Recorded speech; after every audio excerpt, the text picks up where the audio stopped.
Hello, future officers. Welcome to D's Coded once again. I hope all of you are doing very well and your studies are going perfectly fine. So, we have already done Environment Part 1 and Part 2 question based on PYQ themes and current affairs. Today, we are going to take up the Part 3. The already done things, the lectures which we have already done about environment, we were inspired from PYQ and current affairs. But today's lecture is different and very special, क्योंकि जो इसमें topic लिए जाएंगे वो आपको किसी conventional book या फिर नॉर्मल स्टडी मटेरियल में नहीं मिलेंगे। ये जो एनवायरनमेंट के ऊपर वेब सीरीज आती हैं, एनिमल्स के ऊपर वेब सीरीज आती हैं, उसके अंदर से लिया गया है। तो इसका इंस्पिरेशन क्या रहा? देखिए, मैं भी आपकी तरह स्टूडेंट ही हूँ। जब मैं अपने कुछ फ्रेंड्स को गाइड कर रहा था, तो मैंने नेटफ्लिक्स पर और उससे पहले जो है बीबीसी अर्थ पे एक सीरीज देखी अवर प्लैनेट की। उसमें अवर प्लैनेट वन और पार्ट टू था। ठीक है, अवर प्लैनेट वन और अवर प्लैनेट टू, इन उस सीरीज का नाम ये था, और ये डेविड एटनबरा की सीरीज है। ठीक है, तो फिर उसमें से मैंने कुछ नोट्स बनाए। I prepared some notes from that and I shared it with my friends. Okay, so you must remember that in 2023 there was a question on honeybee, that how honeybee communicate with its member of its own group। ठीक है, कैसे communicate करती है। तो वो जो था वो आवर प्लैनेट सीरीज से ही उठाया गया क्वेश्चन था। और एक एंट वाला क्वेश्चन आया था कि जो एंट जो है वो फंगस के ऊपर लिव कर सकती है, या फिर जो एंट के ऊपर एक क्वेश्चन था जिसमें एंट्स जो हैं लीव्स को खाती हैं और फंगस पे लिव करती हैं, तो वो भी वहीं से लिया गया था। तो उसी सीरीज के अंदर से अब ये क्वेश्चंस उठाए गए हैं। ये क्वेश्चन मैंने अपने फ्रेंड्स को पहले भी शेयर किए थे, उनको ये हेल्प किया उनका पेपर क्लियर करने में, तो ये आपको भी हेल्प कर सकता है। ठीक है, तो अब इसको देख लेते हैं। और बाकी इसी तरीके के और जो टाइप के आपके टॉपिक्स हैं और क्वेश्चंस हैं, वो जो स्टूडेंट में से वन टू वन मेंटरशिप लेते हैं, ठीक है, फिजिकल फॉर्म में, मैं उनको ये प्रोवाइड करता हूँ पहले से। तो ये मैं आपके लिए भी कुछ शेयर कर रहा हूँ ताकि आपको भी इससे बेनिफिट हो जाए। ठीक है, तो let's start with this. So first is army ants. ये कुछ नहीं है, आर्मी एंट्स क्या होती है, एक तरीके की ये एंट्स ही हैं। ठीक है, पर इन एंट्स की खासियत ये होती है कि ये जो अपना लार्वा होता है ना, लार्वा मतलब कि जो इसका बच्चा होने से पहले वाली स्टेज होती है उसको लार्वा कहते हैं। वो इसको एक जगह से दूसरी जगह ट्रांसपोर्ट करती है। और ये एंट्स ना लिविंग ब्रिज बनाती हैं। लिविंग ब्रिज बनाने का मतलब है, देखिए ये जो है ये लिविंग ब्रिज बना रखा है इस एंट्स ने। ये जो सारी आपको रेड रेड यहाँ दिख रही हैं, ये देखिए, ये जो एक मैं जिसको आउटलाइन बना रहा हूँ, ये एक तरीके का ब्रिज है। ठीक है, जो इन इन एंट्स ने बनाया है। अब जैसे कि समझ लीजिए यहाँ पे एक लॉग ऑफ वुड था और यहाँ भी एक लॉग ऑफ वुड है। तो अब इन एंट्स को इसको क्रॉस करना है, तो ये नहीं कर पा रहे हैं, तो ये क्या करती है, ब्रिज बना लेती हैं। इस ब्रिज के ऊपर से क्या करते हैं कि फिर एंट्स यहाँ से आती हैं, चढ़ती हैं और दूसरी साइड चली जाती हैं। ठीक है, ये होता है। तो ये लिविंग ब्रिज है कि एंट्स ने खुद ही मिलकर ब्रिज बना लिया। फिर और क्या करेक्टरिस्टिक्स है, अब देखो, यूपीएससी की हैबिट है, अब उसने वो सब पूछना छोड़ दिया एनिमल्स के बारे में। वैसे एनिमल्स से, प्लांट्स से जो ये होती हैं स्पीशीज, इससे हर साल 5 से 6 क्वेश्चन आते ही हैं आपके एनवायरमेंट के अंदर। आप देख लेना, बायोडाइवर्सिटी, पॉल्यूशन, इन सब से बहुत क्वेश्चन आते हैं। और बायोडाइवर्सिटी में खासकर एनिमल से आपके 5 to 6 क्वेश्चन हर बार मिलेंगे आपको, कभी भी पेपर उठा के देख लो आप। ठीक है, तो पहले ये क्रिटिकली एंडेंजर्ड और वो सब चीजें पूछा करता था कि कौन से नेशनल पार्क में कौन सी स्पीशीज मिलती है। अब उसका फोकस शिफ्ट हो गया है, अब वो स्पीशीज के कैरेक्टरिस्टिक्स को पूछने लग गया है, और वो भी स्पीशीज जो आप नॉर्मल पढ़ रहे हो उससे हटकर थोड़ा सा, जो स्पीशीज अलग से कहीं और मेंशन है किसी वेब सीरीज में, या कहीं न्यूज़पेपर में कहीं अलग से आई हैं, या फिर किसी एनवायरमेंटलिस्ट ने या फिर किसी फॉरेस्ट ऑफिसर ने मेंशन कर दिया, उनके क्वेश्चन पूछ रहा है। जैसे कि 2023 में एक स्क्विरल वाला क्वेश्चन आया था, तो वो एक आईएफएस ऑफिसर थे, उन्होंने अपनी जो है ट्विटर की पोस्ट पे शेयर किया था वो इंडियन स्क्विरल्स के बारे में, तो वहां से उस क्वेश्चन को उठा लिया गया था। चलिए अब आगे चलते हैं। हमने डिस्कस कर लिया कि ये लिविंग ब्रिज बनाती है और अपने लार्वा को इधर से उधर ट्रांसपोर्ट करती है। फिर आगे क्या होता है, फिर ये बनाती है बायोवियॉक। बायोवियॉक बनाती हैं। ये क्या है, बायोवियॉक कुछ नहीं है, ये एक नेस्ट है जो ये एंट्स बनाती हैं, और एंट से ही बनता है। जो अब आप देखो, जो ये ब्रिज इन्होंने बनाया था ना, तो इस ब्रिज के जो ये वाला एरिया अंदर का, ये नेस्ट है इनका। ये आंट जो है ना, अपने आप को ही यूज करके अपना नेस्ट बना देती हैं। ठीक है, और उस नेस्ट के सेंटर में रहती है इनकी क्वीन, जो इन सबसे बड़ी होती है साइज में, ठीक है। इनकी क्वीन इसके सेंटर में ही रहती है। तो बाय वियॉक जो है ये नेस्ट है, कुछ नहीं है, एक नेस्ट है जो इन एंट्स ने ही बनाया है। और ये एंट्स अपने आप से कैसे कम्युनिकेट करती हैं? केमिकल्स के थ्रू और फेरोमोन्स के थ्रू। फेरोमोन्स क्या होते हैं? फेरोमोन्स ऐसे केमिकल्स होते हैं जो मेल और फीमेल ऑर्गेनिज्म रिलीज करते हैं एक दूसरे को अट्रैक्ट करने के लिए। तो ये कम्युनिकेट करने के लिए वाली एंट्स एक दूसरे को फेरोमोन्स और केमिकल्स से कम्युनिकेट करती हैं। चलिए अब आगे चलते हैं। अब आता है आपका सूटी शेयर वाटर्स। सूटी शेयर वाटर्स, ये एक टाइप का बर्ड है, ठीक है। ये क्या है? एक टाइप का बर्ड है ये सूटी शेयर वाटर। अब ये किस लिए इंपॉर्टेंट है? क्योंकि इस बर्ड की कैरेक्टरिस्टिक है कि ये बर्ड लॉन्गेस्ट माइग्रेशन करता है अर्थ के ऊपर रहने वाले किसी भी ऑर्गेनिज्म से ज्यादा बड़ी, मतलब ह्यूमंस को छोड़ दो, उसके अलावा आप देखोगे तो 65,000 किलोमीटर की माइग्रेशन करता है न्यूजीलैंड से लेके अलास्का तक, ठीक है। ये इसका एक इंपॉर्टेंट कैरेक्टरिस्टिक्स है। शूटी शेयर वाटर्स क्या है? ये एक सी बर्ड है जो सबसे लंबी माइग्रेशन करता है 65,000 किलोमीटर की फ्रॉम न्यूजीलैंड टू अलास्का। ये बात याद रखिएगा। आगे बात करते हैं, एक और सी बर्ड है जो है लेसन एल्बेट्रॉस। अब ये लेसन एल्बेट्रॉस क्यों है? हमने क्यों कंसिडर किया इसे? इसको इसलिए कंसिडर किया क्योंकि आपने ये पैसिफिक जो ओशन है हमारा, उसके अंदर छोटे छोटे आइलैंड्स है, वहां पर रहते हैं। तो हो क्या रहा है कि प्लास्टिक पोल्यूशन बढ़ रही है, तो जो प्लास्टिक, जो ओशन में प्लास्टिक जा रहा है, वो जो है वेव्स के साथ जो है वो आपके आइलैंड्स पे आके इकट्ठा हो जाता है। अब आइलैंड्स पे जब आता है तो जो ये अपने छोटे बच्चे ये आइलैंड्स पे देते हैं, जो चिक ये देते हैं आइलैंड्स पे, तो वो ना जो प्लास्टिक की थैलियां होती हैं उनको जेलीफिश समझ के खा जाते हैं। और ये खुद भी प्लास्टिक की थैलियों को जेलीफिश समझ के खा जाते हैं ये वाले बर्ड्स। तो ये जो है ना, किसी भी ऑर्गेनिज्म जो आपका अर्थ पे रह रहा है उसमें से सबसे ज्यादा जो प्लास्टिक है वो इनके अंदर मिल रहा है, क्योंकि इनका मेन फूड ही सी से आता है। और ये जेलीफिश वगैरह को कंज्यूम करते हैं, तो प्लास्टिक पॉलिथीन को जेलीफिश लगती है तो इसको गलती से खा जाते हैं। तो उसकी वजह से इनके अंदर ये प्लास्टिक मौजूद होता है। अब देखिए इसके कुछ कैरेक्टरिस्टिक्स हैं। ये लार्जेस्ट सी बर्ड है पहली बात तो, और ये 3000 किलोमीटर तक फ्लाई कर सकता है फूड के लिए, ठीक है। और ये पैसिफिक ओशन में रहता है, ठीक है। अब आगे चलते हैं। अब आती है बात वॉलरस की। अब वॉलरस क्यों इंपॉर्टेंट है? वॉलरस इसलिए इंपॉर्टेंट है क्योंकि क्लाइमेट चेंज हो रहा है। तो वॉलरस जो है ना वो एक ऐसा मैमल है जो मोस्ट अफेक्टेड है क्लाइमेट चेंज की वजह से। ऐसा क्यों है? क्योंकि देखिए वॉलरस जो है वो मैमल है, वो हमेशा तो वाटर में तैर नहीं सकता। इसको आइस की सरफेस चाहिए होती है रेस्ट करने के लिए, बच्चे देने के लिए, मतलब to lay the young ones and to rest, ठीक है। तो अब क्लाइमेट चेंज की वजह से हो क्या रहा है कि आइस शीट खत्म होती जा रही है, तो इनको ज्यादा से ज्यादा टाइम फिर वाटर में बिताना पड़ रहा है, तो फिर ये थक जाते हैं, क्योंकि अभी इतनी देर तक तो स्विम नहीं कर सकते ना, फिर ये थकेंगे तो ये उसके बाद फिर जब इनके अंदर एनर्जी कम हो जाती है तो ये मर जाते हैं। दूसरा, इनको रिप्रोड्यूस करने के लिए भी आइस की सरफेस पे आना पड़ता है, क्योंकि ये वाटर में तो बच्चे नहीं दे पाएंगे। अपने बच्चों को देने के लिए इसको आपको आइस की सरफेस पे आना पड़ेगा, ठीक है। तो फिर जब ये ऐसी सिचुएशन क्रिएट हो जाती है तो उस वजह से जब आइस अवेलेबल नहीं है तो ये बच्चे नहीं दे पाते। एक तो ये थकने की वजह से मर जा रहे हैं समुद्र में तैरते तैरते। दूसरा, they are not able to lay their young ones because ice sheets are not available. So because of that they are facing the maximum threat due to climate change, because climate change की वजह से ice sheet melt होती जा रही है। और दूसरा ये है कि ये जो इसका बर्थ होता है, जैसे ये बर्थ लेता है उसके पहले दिन से ये स्विम करने लग जाता है, ठीक है। ये इसकी कैरेक्टरिस्टिक्स है, याद कर लो इसको। अब आगे चलते हैं। अब दूसरा है केप बफेलो। केप बफेलो ये है, या आपने नेशनल ज्योग्राफी का डिस्कवरी आप देखते हैं तो आपने इस एनिमल को जरूर देखा होगा।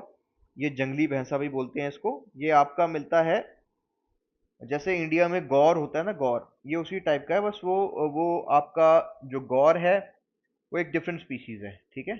ये आपका अफ्रीका में मिलेगा आपको, ठीक है। ये सबसे बड़े हर्ड्स बनाते हैं। हर्ड मतलब झुंड। जो सबसे बड़े झुंड बनाने वाला कोई भी एनिमल है अफ्रीका में वो है केप बफेलो। और ये मार्च करते हैं across Kalahari desert of Africa. अब ये मार्च क्यों करते हैं? ये ना मॉनसून के क्लाउड्स को फॉलो करते हैं। जिस तरफ भी क्लाउड जाता रहता है ये उसके पीछे पीछे चलते हैं, क्योंकि जहां भी बारिश होगी वहां पे ग्रास उगेगी। जहां ग्रास उगेगी वहां इनके लिए फूड अवेलेबल हो जाएगा, तो इसलिए ये माइग्रेट करते रहते हैं क्लाउड्स को फॉलो करते हुए, ठीक है। अब आगे चलते हैं। नेक्स्ट है आपका एंशियंट म्यूरलिट। एंशियंट म्यूरलिट ये भी एक सी बर्ड है, ठीक है। ये खाता है, क्रिल्स को खाता है ये, ठीक है। Only sea bird that feeds exclusively at sea, ये ना लैंड पे कुछ भी नहीं खाता, ये सी में जाके ही खाता है, ठीक है। ये ब्रिटिश कनाडा में मिलता है आपको। अब देखो, जब इसका ऑफस्प्रिंग पैदा होता है ना, तो इसका ऑफस्प्रिंग पैदा होने के बाद सीधा 1000 किलोमीटर की माइग्रेशन करता है, ठीक है, नॉर्दर्न सी के अंदर। किस लिए? खाना खाने के लिए। तो ये है longest migration then any newly hatched bird. जो जितने भी बर्ड्स हैं हमारे पास, उसमें से जो न्यूली हैच जो इसका चिक निकलता है, अभी अभी अंडे से निकलता है, ये सबसे लंबी माइग्रेशन करता है जो कोई भी एक बच्चा कर सकता है, क्योंकि 1000 किलोमीटर की कर रहा है, इसलिए सिर्फ खाने के लिए, ये याद रखिएगा। अब आते हैं, देखो थोड़ा सा वेल के बारे में बात कर लेते हैं। वेल की एक इंपॉर्टेंट कैरेक्टरिस्टिक्स होती है कि ये ना, अब जैसे एक्सट्रीम क्वेश्चन बनाया जाता है यूपीएससी की, whales only feed in summer, तो ये सही हो सकता है, क्योंकि समर में ही फाइटोप्लैंक्टन और krill को की बूम आती है, क्योंकि उसी टाइम सन सबसे ज़्यादा अवेलेबल होता है, और फोटोसिंथेसिस, क्योंकि प्लैंक्टन जो है प्राइमरी प्रोड्यूसर्स होते हैं, तो जितना ज़्यादा सन अवेलेबल होगा उतने ज़्यादा प्लैंक्टन की पॉपुलेशन बढ़ेगी सी के अंदर, और उतना ज़्यादा वेल को जो है फूड मिल पाएगा, ठीक है। अब अगला बात करते हैं टाइगर शार्क के बारे में। अब देखिए, टाइगर शार्क की भी कैरेक्टरिस्टिक्स है। अब ऐसे यूपीएससी से स्टेटमेंट बनाया जाता है कि some animals use earth magnetic field to navigate, true या फॉल्स? तो ट्रू होगा, क्योंकि ये जो टाइगर शार्क है वो अर्थ की मैग्नेटिक फील्ड को यूज करती है नेविगेट करने के लिए पोल्स की तरफ, ठीक है। किसी भी शार्क के कंपैरिजन में सबसे ज्यादा बड़ी माइग्रेशन करती है कौन? टाइगर शार्क, ठीक है। ये यूज करती है अर्थ का मैग्नेटिक फील्ड। अब आगे चलते हैं। और दूसरा शार्क की एक कैरेक्टरिस्टिक्स होती है कि जो भी ये ना इलेक्ट्रिक सिग्नल, जो इलेक्ट्रिसिटी, जैसे कि कोई भी चीज़ मूव करती है, आपको पता है, तो वो इलेक्ट्रिसिटी जनरेट करती है, ठीक है। वो होता है छोटा सा करंट होता है, वो स्टैटिक करंट, जो हम ऐसे नॉर्मल महसूस नहीं कर सकते। जैसे आपको याद होगा कि कभी कभी आप एक क्लॉथ के ऊपर हाथ फेरते हो ऐसे, तो एकदम से आपको करंट लगता है, तो वो स्टैटिक करंट है। तो अब क्या होता है कि जैसे कोई भी एनिमल सी के अंदर मूव करता है, तो वो स्टैटिक चार्ज प्रोड्यूस करता रहता है। तो जो शार्क होती हैं वो स्टैटिक चार्ज को सेंस कर सकती हैं, वो और वो इसी तरीके से अपने प्रे को ढूंढती है, ठीक है। ये भी एक कैरेक्टरिस्टिक है शार्क का। अब आगे चलते हैं। अब देखिए, ऑलिव रिडली टर्टल के बारे में आपने बहुत सुना होगा, और कुछ आपके पास डाटा भी होगा इसको रिलेशन में। So here we are going to discuss a very important characteristic of olive ridley turtle. देखिए, इंडिया में ये ऋषिकुलिया जो बीच है उड़ीसा में, ऋषिकुलिया, ऋषिकुल्या बीच, ये उड़ीसा में, ये यहाँ पर अपना नेस्ट देने आता है, मास नेस्टिंग करते हैं यहाँ पे, और बॉम्बे में भी करते हैं, महाराष्ट्र में भी करते हैं, ठीक है। और अगर ये पूछ ले कि सिर्फ क्या इंडिया में ही करता है, नहीं, ये मैक्सिको में भी करता है।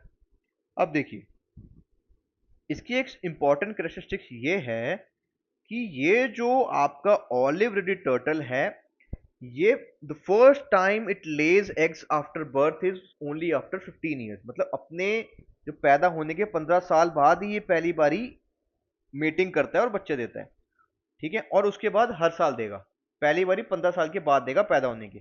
And another important characteristic of olive ridley turtle is कि wherever it was born, कि जहां पर ये खुद बॉर्न हुआ था ना, जो बच्चे देने जा रहा है, ये वहीं पर जाके बच्चे देता है, ठीक है। और उसको पता कैसे लगेगा कि मैं कहाँ पे पैदा हुआ था? तो ये ना अर्थ की मैग्नेटिक फील्ड को यूज करते हैं नेविगेट करने के लिए ओशंस के अंदर। सो ये कुछ इंपॉर्टेंट चीजें हो गई ऑलिव रिडले के बारे में। So UPSC can form a question like extreme question that the olive ridley reproduce first time only after 15 years of its birth. तो स्टेटमेंट करेक्ट है आपकी, ठीक है। अब चलते हैं डेमोइस सेली क्रेन पे, डेमोइस सेले क्रेन्स पे, ठीक है। ये क्रेन क्यों इंपॉर्टेंट है? क्योंकि ये क्रेन माइग्रेट कर this crane migrates to India from Mongolia, flying over Himalaya, okay. तो हिमालय के ऊपर से उड़ के आती है, मतलब आप सोच लीजिए कि ये हिमालय की एवरेज एलिवेशन कितनी है? The average elevation of Himalaya is 8000 metre, मतलब 8 किलोमीटर। मतलब ये आप सोच लीजिए कि ये बर्ड जो है, it flies up to 8000 metre and then comes to India from Mongolia. और इंडिया में राजस्थान के अंदर there is a place called Khichan village. This crane comes there to rest during the winters. ये विंटर रेस्टिंग ग्राउंड है, Khichan village इसका winter resting ground है। और जब ये हिमालय को क्रॉस कर रही होती है, then this crane is attacked by golden eagle, okay. अब now you will be wondering that how this crane is able to fly so high and how this golden eagle is able to fly so high. So what happens is कि ऊपर तो Himalaya cold है, पर आपको पता है कि जो हॉट एयर होती है वो राइज करती है. आपने ज्योग्राफी में पढ़ा होगा कि hot air rises up. So what happens is the hot air from the plains or the base of the mountain, it rises up, and because of that rising hot air these cranes get lift. ठीक है, इन cranes को lift मिलती है, तो इसकी वजह से ये और ऊपर उड़ पाते हैं. ठीक है, अब नेक्स्ट पे चलते हैं पेंगुइन्स के बारे में. तो सारे पेंगुइन्स को नहीं डिस्कस कर रहे हैं. एक इंपॉर्टेंट पेंगुइन है जो इस सीरीज में मेंशन था, वो है जंगल पेंगुइन या शॉर्ट्स पेंगुइन, फ्रॉड्स पेंगुइन. ठीक है, ये जो है पेंगुइन है सबसे लंबी माइग्रेशन करता है अपने बच्चे देने के लिए. ठीक है, न्यूजीलैंड पे आता है ये. 6,000 किलोमीटर की माइग्रेशन करता है टू ले बेबीज. ठीक है, तो इस पेंगुइन के अंदर ना एक यूनिक कैरेक्टरिस्टिक है कि जो इसके मेल्स हैं, इस स्पीशीज के जो मेल हैं, they take care of the chick while the mother searches for food for chick. So देखो पेंगुइन्स के अंदर भी यहाँ वुमेन एम्पावरमेंट हो रही है कि मेल जो है वो तो ध्यान रख रहा है बच्चों का घर पे रुककर, और फीमेल जो है खाना ला रही है. ठीक है, अब इसके बाद हम बात करते हैं ग्रे व्हेल की. देखिए ग्रे व्हेल इसलिए इंपॉर्टेंट है because it is the mammal which does the longest migration. अगर आप ह्यूमंस को छोड़ दें तो ये जो मैमल है वो सबसे लंबी माइग्रेशन करता है अर्थ पे. It's migrates from Mexico to Bering sea, and Bering sea is in Alaska. तो आप मान लीजिए कि ये मेक्सिको का है साउथ सदर्न हेमिस्फीयर में, और अलास्का का है नदर्न हेमिस्फीयर में. तो सदर्न हेमिस्फीयर से नदर्न हेमिस्फीयर तक जाती है, इतनी लंबी माइग्रेशन करती है. और ये रिपल्स क्रिएट करती है सी के अंदर, जिसकी वजह से जो दूसरी वेल्स हैं उनसे कम्युनिकेट कर पाती है. ठीक है, अब आगे चलते हैं. अब एक है लिंक्स. देखिए आपने हमेशा देख रहे होंगे आप यूपीएससी का एक फेवरेट टॉपिक है कैट्स. मतलब या तो बिगर कैट्स जैसे कि लॉयन, टाइगर, लेपर्ड, चीता, ओके, या स्नो लेपर्ड. तो ये ऐसी कैट है लिंक्स जो नॉर्दर्न अमेरिका में मिलती है. ठीक है, ये नॉर्थ और साउथ अमेरिका में मिल सकती है वाली कैट आपको. ठीक है, नॉर्थ अमेरिका में बेसिकली मिलती है ये. तो इस कैट की सबसे इंपॉर्टेंट कैरेक्टरिस्टिक ये है कि most northerly cat in the world. This is the most northerly cat in the world. और ये सिर्फ खाती है स्नो शू हेयर को. ठीक है, and this cat can travel up to 1,000 kilometres for food. तो लिंक्स के बारे में याद रखिएगा, ये मोस्ट नॉर्दर्ली कैट है. पर आपने देखा होगा कि साइबेरिया में जो है आपने देख you must have seen that in Siberia Siberian tiger lives, and Siberia is very north, but it is more norther even to Siberia. ये साइबेरिया से भी ज्यादा नॉर्थ में मिलती है. ठीक है, अब आगे एक एनिमल की बात करते हैं जिसका नाम है Pong horns antelope. Pong horns antelope जो है ना, ये आपको अमेरिका में मिलेगा. ये फास्टेस्ट लैंड एनिमल है पूरे अमेरिका का. ठीक है, पोंगहॉर्न एंटीलोप के बारे में ऐसे लिख दे कि pronghorn antelope is endemic to India and is the fastest land animal of India. No, ठीक है, ऐसा नहीं. अब तो इंडिया का फास्टेस्ट लैंड एनिमल भी चेंज हो गया, अब तो चीता आ गया इंडिया में. तो ये बात ध्यान रखिएगा अगर पूछते तो question. So with this we are done with the environment part 3. Okay, so I have taken this session because every year 5 to 6 questions are asked from animals. कुछ एनिमल्स मैंने आपको जो सबसे पहले वाला वीडियो था उसमें बताए थे कि ये एनिमल्स को आप पढ़ लीजिएगा, खुद से कैरेक्टरिस्टिक देख लिए. जो आप नॉर्मली नहीं ढूंढ पाओगे एनिमल्स वो मैंने इसमें डिस्कस कर दिए हैं, और इन एनिमल्स में से भी कोई एक एनिमल के आने का क्वेश्चन के चांस 100% है. ठीक है, तो देखिए अब कुछ जो स्टूडेंट्स हैं जो पर्सनल मेंटरशिप ले रहे हैं उनको थोड़ा और ज़्यादा एक्स्ट्रा इससे चीज़ें प्रोवाइड की गई हैं. तो नेक्स्ट ईयर से जो नया प्रीलिम्स आएगा नेक्स्ट ईयर के लिए, उसमें ये सारी चीज़ें सभी के लिए अवेलेबल होंगी. तो अभी इसमें से कुछ पार्ट शेयर कर दिया गया है क्योंकि अब देखिए पेपर नियर बाय है, अब सब कुछ आपको नहीं दिया जा सकता. अगर दे भी देंगे तो आप कर नहीं पाओगे. तो जो कुछ ऐसा इंपॉर्टेंट लग रहा है वो आपसे डिस्कस कर दिया जा रहा है. सो with this we would like to end this video over here. I hope the initiative by us has helped you and it helps you in examination. आप देख लीजिएगा अगर आप ये PYQs का जो आपको सेशन कराया जा रहा है इसमें आप ये सारे सब्जेक्ट का कर जाओगे अगर, तो हम इस PYQ सेशन को एंड कर देंगे 12th ऑफ मई तक. 12th ऑफ मई तक एंड कर देंगे सारे सब्जेक्ट्स का लेकर. उससे फिर आप जो आपके पास टाइम बचेगा उसमें आप इसको रिवाइज कर सकते हैं, या जो आपने खुद किया हुआ है आप वो रिवाइज कर सकते हो। ये जो पीवाईक्यू वाले सेशन है ये आपको सिर्फ एक थोड़ा सा एज दे देगा कि आपके कुछ क्वेश्चन जो हैं एग्जैक्टली सेम आ जाएंगे, क्योंकि पीवाईक्यू करंट अफेयर को यूज करके ही यूपीएससी क्वेश्चन बनाता है। आप क्वेश्चन पेपर, जब आप क्वेश्चन पेपर देखोगे एग्जाम में बैठ के तो आपको रियलाइज हो जाएगा। ठीक है, तो इस इनिशिएटिव का पर्पस यही है कि आपको जितना ज़्यादा हो सके हेल्प की जाए। ठीक है, अब प्रॉब्लम ये रही कि इनिशिएटिव ऑनलाइन लाने में थोड़ा सा टाइम लग गया, वरना जो चीज़ें पर्सनल मेंटरशिप वाले बच्चों को मिल रही हैं वो आप सभी को मिल जाती, पर वो नहीं हो पाया। पर नेक्स्ट ईयर से उसको कंटिन्यू कर लेंगे। तो नेक्स्ट ईयर आपके जो भी आपके फ्रेंड्स हैं या कोई और हैं, अगर आप खुद इस बार सिर्फ ट्राई के लिए दे रहे हैं, नेक्स्ट ईयर फिर से देना चाहते हैं, तो फिर आप इस चैनल से जुड़ सकते हैं, आपको और चीज़ें मिलती रहेंगी। With this, we would like to conclude this video over here. Thank you so much. Keep working hard. All the best. Success is surely yours.